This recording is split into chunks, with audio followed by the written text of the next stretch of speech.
Olá, seja muito bem-vindo, muito bem-vinda. Já estamos na terceira aula da Semana da Ventosa Terapia. Estamos praticamente na metade do caminho. Eu quero dar os parabéns a você que está acompanhando as aulas desde o primeiro dia. Hoje falaremos sobre as indicações da ventosa terapia, falaremos também sobre as contraindicações. É tão importante saber das contraindicações como das indicações, ou seja, saber quando aplicar e saber quando não podemos aplicar a ventosa terapia em nosso paciente. Além disso, também falarei sobre quais são os significados daquelas marcas que ficam na pele do paciente após a aplicação da ventosa. Então, te espero após a vinheta.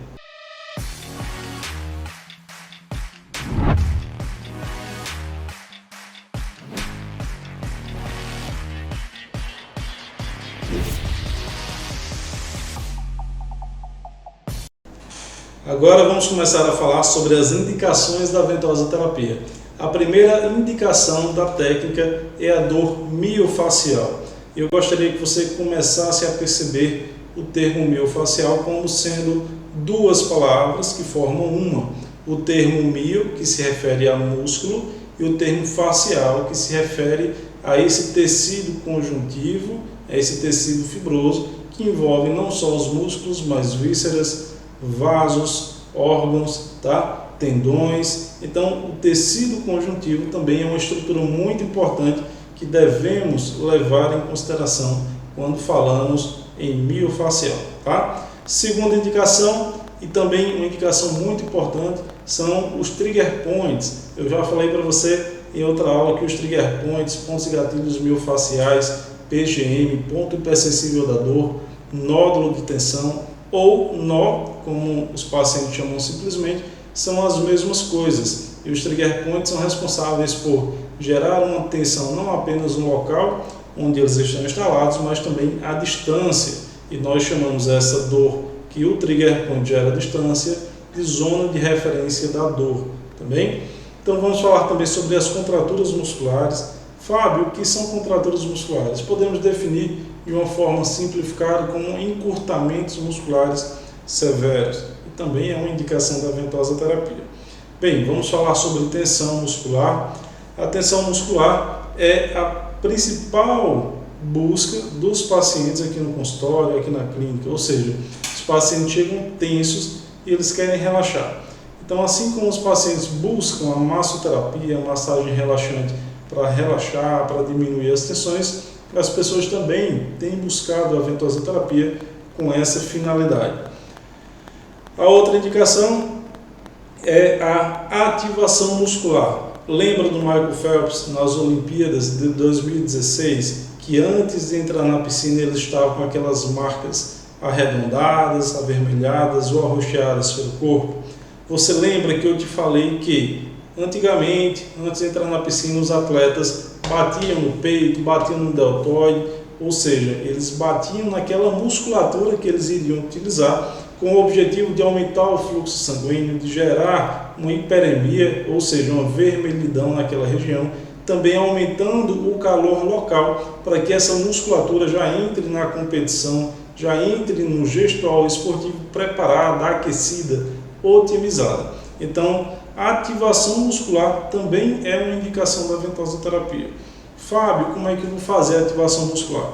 Assim como o Michael Phelps fez, por exemplo. Se ele sabe que naquele gestual esportivo ele vai utilizar muito a musculatura do peitoral, ele deve preparar essa musculatura, e no caso que nós vamos preparar com a aplicação da ventosa, tá legal? Bem, nos cursos presenciais também encontro uma grande presença de profissionais esteticistas. Por que, Fábio? Porque a ventosa terapia também é utilizada com a finalidade de melhorar a estética das pacientes. Então, uma indicação que está aqui descrita como FEG é o famoso fibroedema angeloide, que talvez você não conheça pelo nome científico, mas conhece pelo termo celulite. Então, a aplicação da ventosa onde o paciente tem celulite ou fibroedema angeloide vai gerar um aumento da circulação local, uma melhora da nutrição muscular, um estímulo à produção de colágeno, fazendo assim com que esse paciente tenha esse aspecto casca de laranja né, formado por aquelas depressões que a celulite provoca, esse aspecto será amenizado, será suavizado pela aplicação da ventosa nessa região. E uma outra indicação da ventosoterapia é o diagnóstico. Fábio, como assim? Bem, quando nós aplicamos a ventosa e retiramos a ventosa daquele local, as marcas elas podem nos dizer algumas informações sobre o nosso paciente. Ela pode me dizer se o paciente está com uma estagnação leve, moderada ou severa. Isso por si só já seria um diagnóstico em relação a como está a qualidade do sangue do meu paciente. Mas nós podemos ir além. Segundo a MTC, Medicina Tradicional Chinesa, nós temos pontos dorsais. O que são esses pontos dorsais? Esses pontos são pontos que ficam localizados sobre a nossa coluna vertebral e esses pontos eles têm relação com órgãos internos. Existe inclusive um mapa, né, dos pontos dorsais. Então, imagine que você quer saber algo a respeito do intestino do paciente. Existe um ponto na coluna vertebral que, se posicionado a ventosa nessa região e deixado por 1 minuto, quando você retirar o copo da ventosa, aquele local vai apresentar uma coloração. E através da coloração, você terá como saber se aquele órgão em questão ele está hipoativado, ou seja, com seu funcionamento diminuído, ou se ele está hiperativado, com o seu funcionamento acelerado, ativado, funcionando muito bem, tá? Então, dessa forma, nós podemos também fazer um diagnóstico dos órgãos internos, só que sempre que você estiver posicionando as ventosas sobre a coluna vertebral, é com essa finalidade, pois sobre a coluna vertebral nós temos processos espinhosos, não temos musculatura para fazer um tratamento com a ventosa. Então, sempre que for sobre a coluna, pense em órgãos internos, tá legal? Bem, acabei de falar sobre as principais indicações da ventosoterapia e nós precisamos falar também sobre as contraindicações. Então, sempre que você tiver aquele paciente muito idoso, né, com a pele muito desidratada, você tem que avaliar muito bem. Não é a idade que vai definir se é contraindicado ou não, mas sim um aspecto da pele. O que eu estou falando aqui é para que você consiga ter mais atenção com pacientes idosos. Você já observou aquele paciente que tem a pele muito fina, com quase nada de colágeno, que se você não tiver cuidado, até para transferir esse paciente, você pode rasgar literalmente a pele do paciente? Bem, com esses pacientes você não pode realizar a ventosoterapia, pois sempre que nós colocamos os copos, que fazemos as sucções, nós vamos tracionar a pele do paciente pela própria pressão negativa. Então, fazer a ventosa com esses pacientes é um risco, tá bom? Então, espero que você considere e faça uma avaliação mais minuciosa nos pacientes de idade avançada. Próxima contraindicação é o câncer ou massas desconhecidas. Eu estou aqui falando sobre os tumores. Fábio, por que eu não devo aplicar a ventosoterapia nos pacientes que têm tumor, têm massas desconhecidas ou que estão com câncer? Vamos lá, para falar sobre essa contraindicação, eu preciso fazer uma breve revisão do que é o câncer. O câncer é o crescimento de células de uma forma desordenada e acelerada. Toda célula precisa de alimento, de sangue, de nutrição, de nutrientes para poder crescer. A ventosoterapia é uma técnica que aumenta a circulação sanguínea. E se você aumenta a circulação sanguínea de uma região onde as células já estão crescendo de forma acelerada, você vai ter também aí um crescimento desse tumor, dessa massa tumoral de forma acelerada, piorando o problema. Então, sempre que você tiver pacientes com câncer, com massas desconhecidas, lembre-se que esse paciente ele tem uma contraindicação para a realização da ventosoterapia. A próxima contraindicação são as úlceras de pele. E quando eu falo aqui sobre úlceras de pele, eu estou falando sobre a pele que não está saudável, eu estou falando de ferimentos, tá? Basicamente, quando você olhar para a pele do paciente, para a região onde você quer aplicar a ventosoterapia, essa região tem que estar saudável, tá bem? Se não estiver saudável, se tiver com qualquer tipo de alergia, de erupção na pele, de ferimento, algum processo em cicatrização, também você está vendo um paciente com contraindicações para o uso da ventosa terapia. Uma outra contraindicação é a tendência de sangramento. Plaquetomia ou leucemia são os casos onde você pode encontrar esses pacientes com essas tendências a sangramento em maior quantidade. Então, qualquer paciente que tenha essa tendência a sangramento, a jorramento de sangue, é uma contraindicação, tá bem? Nesse slide nós temos mais contraindicações. Uma outra contraindicação muito importante que deve ser observada é a região do pescoço, tá? Sobre o ECOM, sobre esse músculo externo cleidomastoideo, você tem artérias passando. Então imagine que você aplica a ventosa nessa região e faz a sucção, você estaria obstruindo o fluxo natural. Então regiões onde temos vasos e artérias muito expostas e artérias muito importantes, nós evitamos a aplicação do copo da ventosa sobre essa região, tá bem? Então lembra, no pescoço é contraindicado. Sempre que o meu paciente tiver edema grave, edemas articulares, é uma contraindicação. Vamos lá, a ventosa terapia não deve ser aplicada sobre um processo agudo de doença. O que é que nós temos na fase aguda da doença? Nós temos aumento do fluxo sanguíneo local, nós temos o surgimento de edema, nós temos uma região mais quente. Se você colocar a mão, vai perceber que aquela região está mais quente. Você vai ter uma região com aumento do tamanho, você vai olhar e vai estar vermelho. Então, esses sinais flogísticos, né, nós chamamos essas características que eu acabei de citar de sinais flogísticos, são uma contraindicação para a técnica da ventosa terapia. Então, sempre que você observar isso, tenha muito cuidado e não aplique a ventosa, tá? Bem, o próximo tópico, apreensões e tensões psíquicas. Fábio, o que é isso? Eu vou citar um exemplo de um paciente onde eu já apliquei a ventosa terapia e depois da aplicação percebi que o meu paciente era um paciente muito apreensivo, muito tenso psiquicamente, né, psicologicamente. Eu coloquei a ventosa no paciente, ele precisaria aguardar ali pelo menos 10 minutos com o copo da ventosa e a cada minuto ele ficava me perguntando: e aí, já está perto? Falta quanto tempo para acabar? Já acabou? Então é aquele paciente inquieto, que não suporta ficar parado. Então se torna uma contraindicação. Porque para a aplicação da ventosa você tem que proporcionar todo um ambiente para o paciente, um ambiente de relaxamento, porque tudo isso vai favorecer, vai auxiliar na técnica da ventosa terapia, né?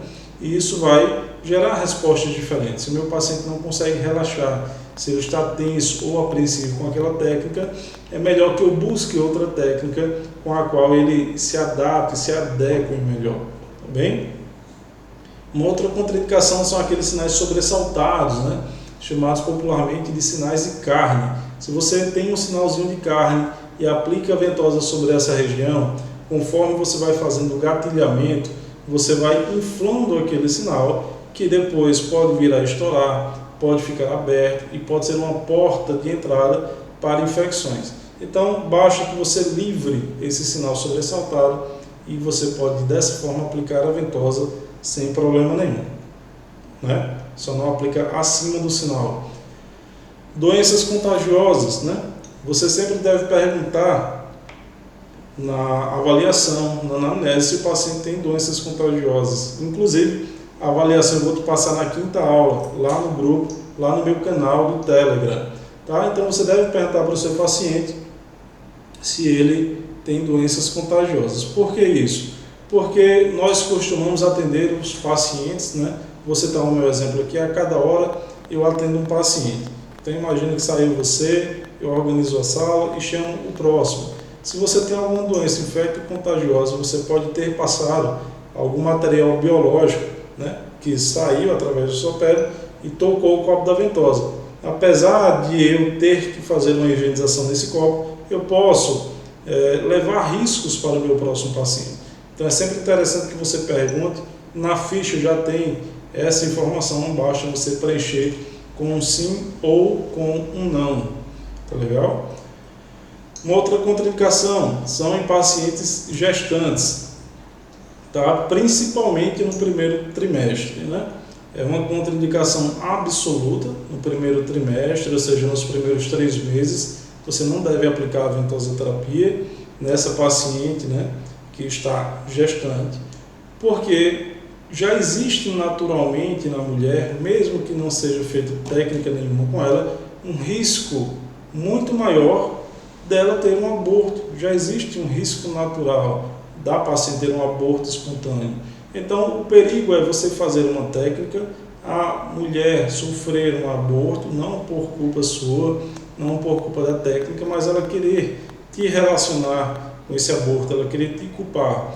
Então, sempre nos 3 primeiros meses, orientado para que essa mulher tenha um cuidado maior, tá? Para que o bebê, passando dessa fase, fique mais seguro. E após os 3 primeiros meses, você pode aplicar a ventosoterapia, com exceção da região que nós chamamos de fossa poplítea. Fábio, onde é a fossa poplítea? É exatamente atrás do joelho. Essa região é contraindicado na gestante em qualquer época. Por quê? O estímulo nessa região vai liberar o hormônio da ocitocina. A ocitocina é um hormônio que vai fazer com que a mulher tenha as contrações que ela só deve ter quando estiver na hora de ter o bebê. Então, a qualquer momento, evita pressionar a região posterior do joelho, que chamamos de fossa poplítea. No seio, tá? Nós não aplicamos a ventosoterapia, na gestante também não, porque ela está em uma fase onde está produzindo leite. Nós também não aplicamos no mamilo, seja do homem ou seja da mulher. É uma região que nós protegemos e não aplicamos a ventosa, tá? Você pode aplicar medialmente, lateralmente, superiormente, inferiormente, mas nunca acima dos mamilos. Então, essas são as principais contraindicações. E agora nós vamos entrar no assunto significado das marcas, tá? Essas 3 marcas que você está vendo aí no slide são as 3 marcas mais comuns de serem visualizadas no dia a dia, após retirarmos o copo da ventosa da pele do paciente. Bem, a primeira marca já está ali embaixo, dizendo que está saudável, ou seja, levemente avermelhado, levemente arroseado, rosado, quer dizer que está saudável. Um meio termo me diz que o paciente está com sangue estagnado, ou seja, existe uma estagnação moderada. E na terceira imagem, uma estagnação severa, tá? Então, quanto mais intensa for a marca, mais estagnação sanguínea o meu paciente tem. Muitas pessoas me perguntam, Fábio, será que fica com a coloração mais intensa porque o tempo está errado? E a resposta é não. Existem, claro, parâmetros de aplicação que variam de 10 a 15 minutos. Só que você vai observar durante a prática que nós vamos colocar o mesmo tempo do copo das ventosas com a mesma pressão e os locais vão ficar com tonalidades diferentes. Ou seja, a marca vai depender da qualidade do sangue daquela região. Essas 3 marcas são comuns, essas 3 marcas não significam que você errou no tratamento. O importante é que você tenha ali um parâmetro de 10 minutos para dores agudas e 15 minutos no máximo para dores crônicas, tá bem? Só que, além dessas 3 marcas, nós temos outras marcas e cada marca quer nos dizer algo diferente a respeito da saúde do nosso paciente. Então vamos lá. Existe a reação que chamamos de reação de água. Essa reação significa que o paciente pode ter, tá, uma doença grave. Essa doença não sabemos dizer ao certo qual pode ser, mas pode ser câncer, pode ser diabetes ou hepatite. É importante que você não provoque medo, né, ao paciente quando aparecer essa reação. Quando essas reações que não são tão comuns aparecem, nós podemos sugerir que o paciente faça um check-up, que ele vá até o médico, que faça exames de rotina e que investigue o caso. Mas você nunca vai dizer, olha, você pode estar com câncer, hepatite ou diabetes, tá? O fato é que na prática clínica eu percebo que esse aparecimento de bolhas de água está muito relacionado com excesso de açúcar no sangue. Então a probabilidade de ser uma diabetes é maior, ou a probabilidade do meu paciente ter ingerido uma quantidade aumentada de açúcar a poucas horas é muito grande também. Essa reação de marca, quando você passa um algodão, ela desaparece, porque é água basicamente, é como se fossem gotas de água, diferente de uma outra marca que a gente vai ver lá na frente, que se parece muito com essa, só que essas bolhas são formadas pela própria pele e não pela água, como nesse caso aqui. Existe essa outra reação que nós chamamos de reação condensada. Significa que existe a condensação de sangue tóxico gelatinoso na forma granulada. E essa marca nos indica estados reumáticos e artríticos, né? Já teve um caso onde uma conhecida minha recebeu a aplicação da ventosa terapia por uma profissional que não tinha feito a formação e surgiu esse tipo de marca. Só que a profissional, na época, por não saber que essa reação poderia surgir, ficou espantada, ficou assustada com essa marca e ela passou essa insegurança também para a paciente, que por sorte trabalhava no mesmo ambiente que ela, era recepcionista dessa clínica, só que a recepcionista teve certeza de que a colega tinha errado e a colega também assumiu essa responsabilidade, mas a colega não sabia que essa paciente tinha um problema crônico, né? E desde nascença, um problema congênito na articulação do quadril, tá? Então só esse fato já informaria para essa profissional que o surgimento dessa marca era devido a esse problema reumático e artrito que a recepcionista possuía. Então por isso que é importante aprofundar, saber o que cada marca quer dizer. E mais uma informação importante aqui, eu falei para você agora há pouco, que 10 minutos nós utilizamos como parâmetro para os pacientes que sentem dores agudas e 15 minutos nós utilizamos como parâmetro para os pacientes que sentem dores crônicas. Mas se na anamnese você percebe que o paciente já apresenta alguma doença pré-existente, você deve fazer a aplicação da ventosa por no máximo 8 minutos. Fazendo por no máximo 8 minutos, você vai evitar o aparecimento dessas marcas, tá legal? Então, mais uma dica aí super importante.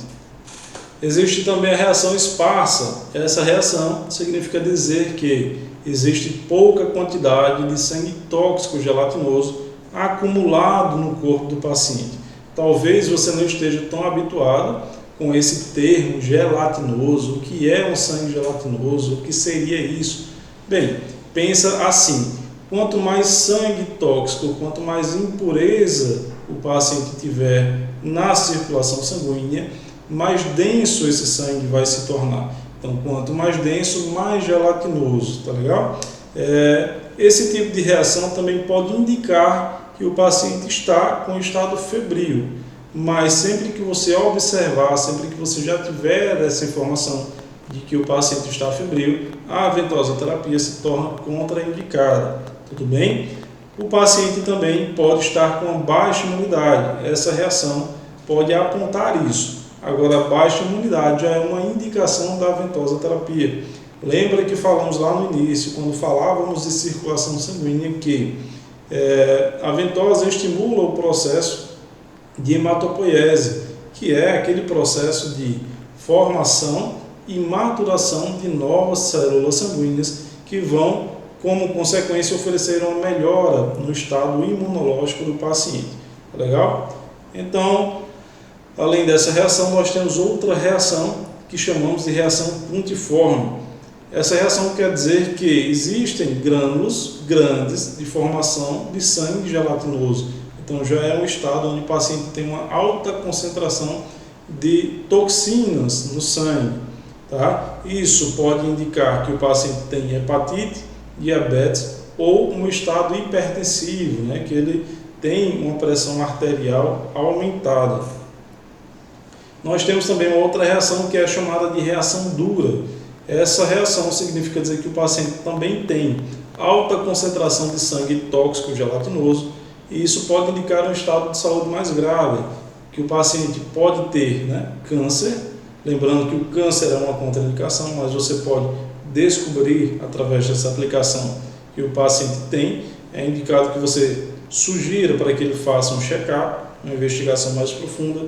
Pode indicar que ele já teve ou que ele está prestes a ter um AVC, acidente vascular cerebral ou encefálico, como dizemos mais recentemente, ou que ele tem algum problema cardíaco. Pela prática clínica também observe que essa reação está muito mais relacionada com problemas cardíacos do que com qualquer outra patologia, como câncer ou o próprio AVC. Existem também as formações de bolhas, muito parecido com aquele primeiro slide, só que a diferença é que aqui não são bolhas formadas por água, mas sim bolhas formadas pela própria pele do paciente. Também significa uma quantidade aumentada de veneno tóxico no sangue e pode indicar hepatite, diabetes ou artrose, tá legal? Então eu espero que você tenha gostado. Essa foi a nossa aula 3 e eu te aguardo na próxima aula. Se você ainda não curtiu, curte o vídeo, se inscreve no canal e compartilha com aquele teu amigo, tá legal? Grande abraço!